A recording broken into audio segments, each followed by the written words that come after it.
میرے ایک دوست تھے، ایک جگہ ان کی جاب لگی فیکٹری کے اندر، ان کی کیفیت یہ تھی کیسے میں کہنے کو کہہ رہا ہوں کہ آدھی تنخواہ کام کی آدھی تنخواہ گالیوں کی بیچارے کو ملتی تھی. خیر اسے پھر ریزائن کر دیا. ایسا آدمی کیا کام کرے گا؟ بدتمیزی کرتے ہیں، گالیاں دیتے ہیں، مارتے ہیں، لٹرلی مارتے ہیں. میکینک ٹائپ کی جو دکانیں ہوتی ہیں نا، جو گالیاں جو مارتے ہیں. اچھا پھر ایک ملازم کے سامنے دوسرے ملازم کو جھاڑ دیں گے. اگر خدا نہ کرے تو کوئی چمچ گر جائے، کوئی سالن گر جائے تو جس گاہک پر گرا ہو سکتا ہے وہ معاف کر دے، نہیں کوئی بات نہیں، کوئی بات ہوتا رہے.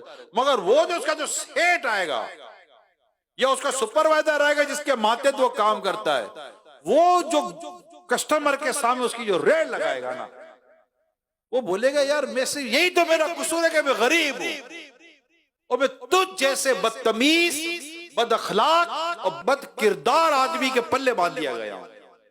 وہ کوشش کرتا ہے کہ کہیں مجھے اللہ میری مدد کرے اور مجھے اس شخص سے نجات مل جائے اور میں مطلب کہ اس سے نقبے فارغ ہو جاؤں.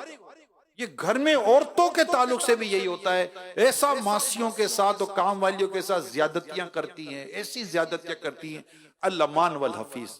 میرے سامنے زبان چلاتے ہو، میرے سامنے بدتمیز، بد اخلاق، now you are fired. وہ تو فوراً اس کو نکال دیتا ہے، تم نوکری سے فارغ ہو. سپروائزر کی بھی ایسی پر، اچھا خود نوکر ہے سپروائزر، مینیجر خود نوکر ہے. یہ بھی ایک ظلم، ایک زیادتی ہے. کئی تنخواہ لینے والے ایسے ہیں کہ جو کم تنخواہ لینے والوں پر زیادتیاں کر رہے ہوتے ہیں.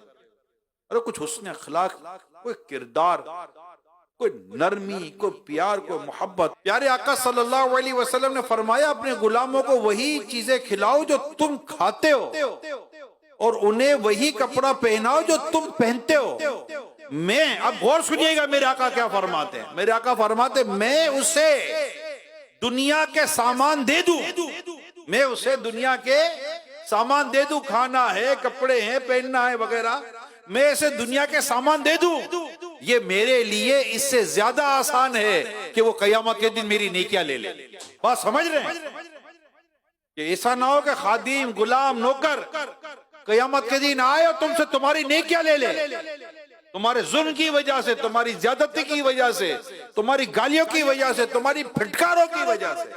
مجھے پتا ہے کہ ایسے بھی بعض اوقات ملازمین ہوتے ہیں جو بالکل سیٹوں کے سیٹ بنے ہوتے ہیں، ناک میں دم میں ناک کیا ہوا ہوتا ہے. بالکل میں مانتا ہوں اس کو، مگر آپ کو پھر بھی انہیں گالی دینے، مارنے، ان کو مطلب کہ اس طرح کہنے، اس کے ساتھ دل آزاری کرنے کی آپ کو پھر بھی اجازت نہیں ہے. بھائی نہیں وارے کھاتا نا نوکر، شرعی تقاضوں کے ساتھ اس کو فارغ کر دے.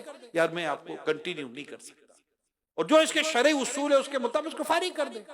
اصل مسئلہ یہ ہے کہ ہم نے خود بھی جو دکان کھولتے ہیں یا ملازمت پر رکھتے ہیں لوگوں کو، میں ان سے ڈائریکٹ کہہ رہا ہوں، ہم نے خود بھی تو پڑھا نہیں ہے نا ملازمین کے حقوق کیا ہوتے ہیں، ملازمین کے اصول کیا ہوتے ہیں، اجارے کے اصول کیا ہوتے ہیں، تنخواہ کے اصول کیا ہوتے ہیں، رکھنے کے اصول کیا ہوتے ہیں، نکالنے کے اصول کیا ہوتے ہیں. اس کی پوری ایک شرعی رہنمائی ہے، پورا چیپٹر ہے یہ.